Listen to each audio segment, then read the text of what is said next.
That photo that he just showed is so funny to me. It's like straight out of a JCPenney's catalog or something. It's like, hey, we're having so much fun. But huge thanks to Nate for having us, and thanks to everybody here. Thank you guys for having us, and thank you most of all because you guys all made me look like a superhero when we're staying over at the Marriott, and yesterday we went and got a drink while we were working on our speech, and this guy came up to the bar next to me and he ordered a drink and he was like, "Oh, did you enjoy the conference?" And I was like, "What?" And he was like, "Do you know who I am?" And I was like, "No." And he was like, "I just headlined the toxicology conference."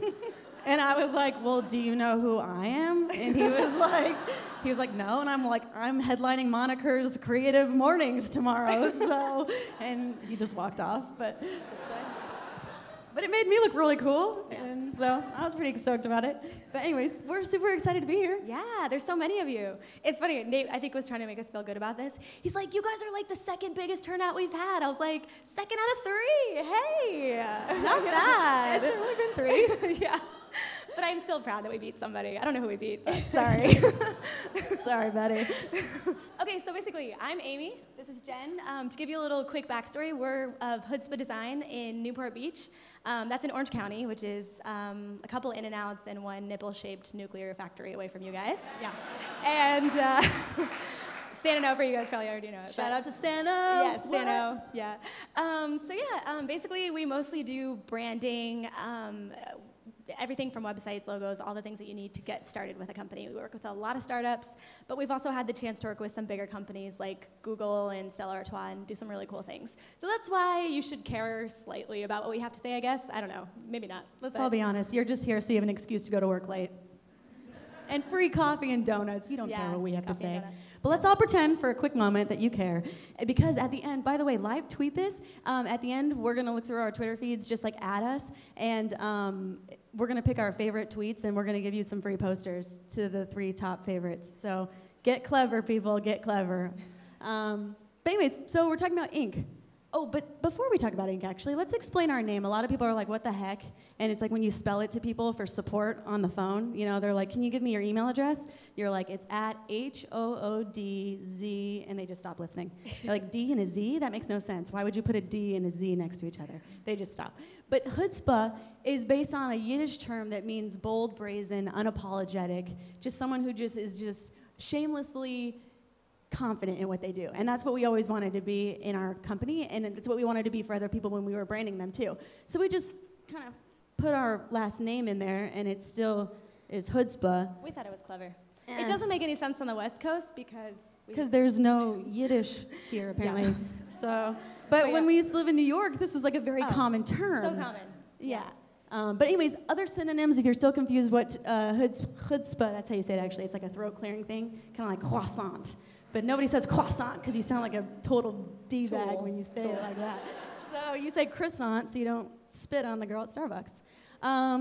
But synonyms include guts. And that's what we always wanted to have. You guys remember Guts, the show on Nickelodeon? It was like American Gladiator, but it was like these little teens were like, it was like we had this bloodlust, even as young children, just to see people just conquering each other. And that's what me and Amy have every day of our business. Very competitive. Yeah, we're very competitive, and we try our best for our clients. Another synonym for chutzpah is cheek. And a good anecdote for this is our grandfather, he's like this like Wild West, like Kentucky man who like raised horses, wild horses and all that stuff. And one time he rode his horse after copious amounts of alcohol into the Ramada Inn and demanded that he would not leave until they gave him a room for him and his horse. That is cheek. And they did a piece on it before like This American Life. It was like Paul Harvey had a show and he made the show. But that's cheek, right? Like just demanding what you want and standing up for the rights of horses everywhere. Exactly. And you know, just championing a cause that you believe in. Yes. And that's what we think that we do, kind of, every day. And the last synonym for a chutzpah is just balls. Someone who just has the moxie and the 2 pairs of whatever you need to get it done. You know, and that's also something that we think embodies the ethos of our business. Metaphorically. Yeah. So on the chutzpah scale, 0 being Scooby-Doo, 10 being YouTube commenter, which is the worst, we're about a 5. We're about a 5. So we're not like affronting, we're not annoying, we're not gonna steal your Grammy, but we're also not just gonna sit back and like, you know, we like to think that we have a little bit more going on than that, so. The difference between me and Amy, long hair, tattoos, really likes Kobe. Jen, short hair, that's about it. That's all I got. So We were trying to think of what Jen likes. We're like, what do you like? I'm a blank slate. I'm a blank slate. But what we're really here for, ink, right?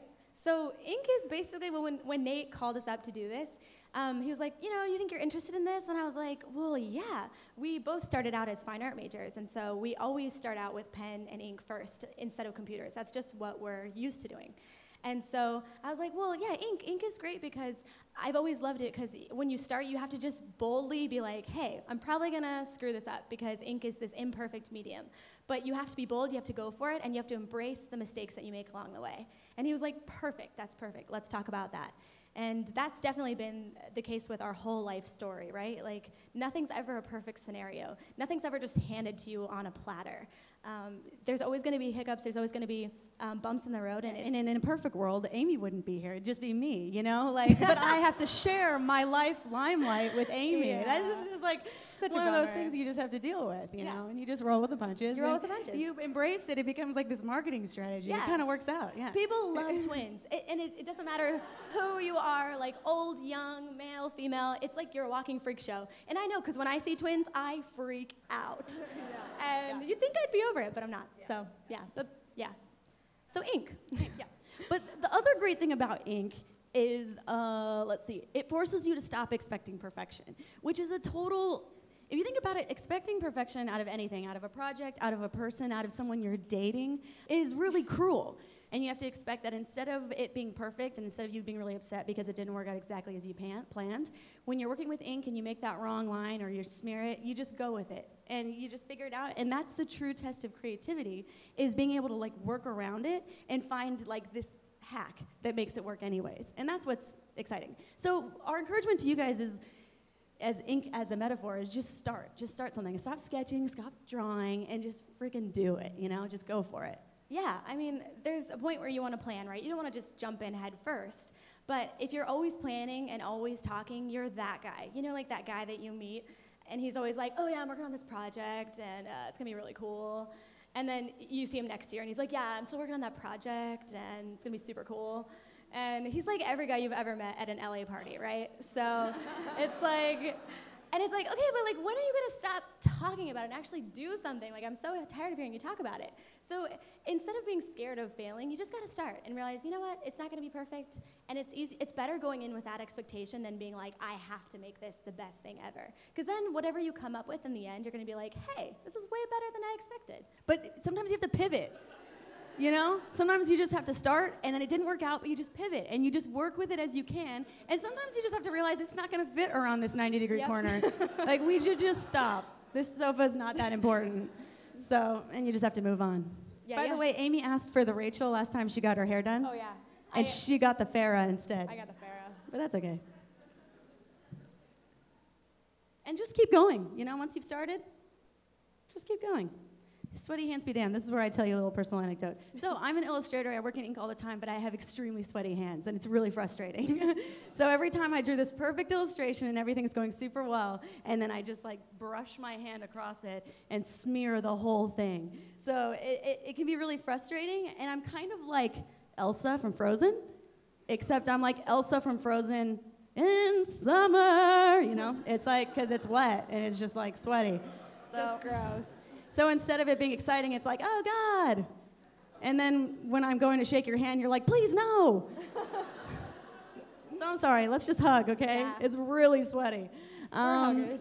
But, I work past it, so I do a really great illustration, and I smear it a little, but I just scan it in, Photoshop it. It's all fine. It doesn't, sweaty hands, it doesn't have to ruin everything. Don't cry over spilled ink. Things happen. You got to expect that, or else your whole life's going to be a frustrating experience. So you got to try and look for the things that you can be grateful for. It's like, oh, I just smeared this drawing, and I have to redo it, but when I redid it, it was 10 times better. So thanks, sweaty hands. what we're saying is just do it and then redo it. You have to be able to take a step back, right, and look at your project open-mindedly and say, okay, it wasn't perfect the first time, but let's scrap it, let's get the tracing paper out, let's rework it, let's make it better. If we stopped at our first iteration, we wouldn't have a lot of the great things that we have today. Like some of the greatest thinkers and the greatest minds of our times failed a lot of times, and they didn't see it as failure. They just said, hey, that first iteration didn't work. Let's keep trying new things. Yeah. So if people didn't keep doing and redoing, we wouldn't have these stories that we're about to tell you right now. If Brad Pitt had stopped at his first career choice, which was being a chicken for El Pollo Loco. He was like the guy who dressed up in the chicken suit and stood on Sunset Boulevard and just was like, hey, everybody, buy chicken. And that was his first job. If he would have thought that that was the pinnacle of his career, we wouldn't have Snatch, we wouldn't have Inglourious Basterds, we wouldn't have all the great things. 10 children from third world countries wouldn't have a father, So it's real. We're so glad that he didn't just do it, he just redid it too. Like he just kept reworking his life, reworking his personal brand, Exactly. Same thing with Rod Stewart. He used to be a grave digger. And that's a respectable job, nothing wrong with that. He probably makes a good living, but he didn't stop there. And now today he's like totally single-handedly keeping soft rock stations alive. So thanks Rod Stewart, he just kept redoing it. What's Exactly. another one? Kanye West, he got his first job selling khakis at the Gap. Is that hilarious or what? That's the funniest thing I've ever heard. And now he's married into Kardashian royalty and the self-proclaimed savior of hip hop and yeah. Who was the other one? Einstein was a dropout. You guys probably all know that story. And instead of being discouraged by the fact that he didn't learn the same way that everybody else did, he just was like, hey, I have to do it a different way. I have to do it my way. And he came up with, the theory of relativity and all these great physics things that I don't know about. Yeah. And Johnny Depp started out selling ballpoint pens over the phone, So, and now he's the other half of Tim Burton that just makes our life whole. So, again, you just gotta, they probably thought at the time, this could be it, and yet they just kept going. They just kept, but they weren't too afraid to start either. Sometimes you have to start at a really shitty job just to know what you don't want to do and just to help you get to that next point. So don't be afraid to just start, but after you've just done it, just redo it. Our first job was, I was just working at this coffee store called Kaylani's in San Clemente, which is still there and still awesome. And I had this customer for 4 years because I was a lifer at this coffee shop, which is what you do when you're in college, right? And he was like, hey, what are you even doing? And I was like, I'm studying fine art at a community college, so nothing.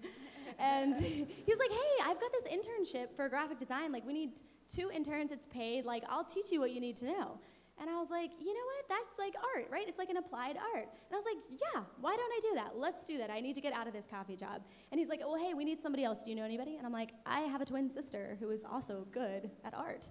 So yeah, so we just, this, random person that I just knew from this, completely different world offered me this thing, and I just said yes, right? And sometimes those opportunities that you're not looking for become the coolest ones, right? And now I have my own design company, and I'm working with really awesome clients, and I can't imagine not doing design. Right. So we started out working in this crappy Clipper magazine, which is that magazine that we learned everything at, but we learned everything we knew, and we didn't stop there. We kept reworking. We got a better job at a different magazine, and then we ditched magazines altogether because the magazine industry went belly up, and then we were forced to do our own company, but it worked out great, You roll with the punches. Yeah. So probably our last thought is just don't spill over, or don't cry over spilled ink. That's it. Because ink is something that you commit to, but then if it goes wrong, there's no problem. You just reattack it. That's creativity. So say yes. We're saying say yes. Start saying yes more. Don't make excuses as to oh, that's not what I want to do. You never know what you want to do until you try lots of things and figure out what you don't want to do. Yeah, that's true. And finding the silver lining, right? I was just drawing on that board back there, and I was like, I'm gonna screw this up. And I did. I drew a really fat hand. And if you see it over there, that's what I did. And I was like, this is a really great anecdote for this speech. I just totally screwed up that drawing over there. But yeah, so it's not perfect, but you know what? I did it. I contributed to the wall, and I'm a contributing member of society, Sometimes you just gotta go for it. Yeah. Thanks for having us, guys.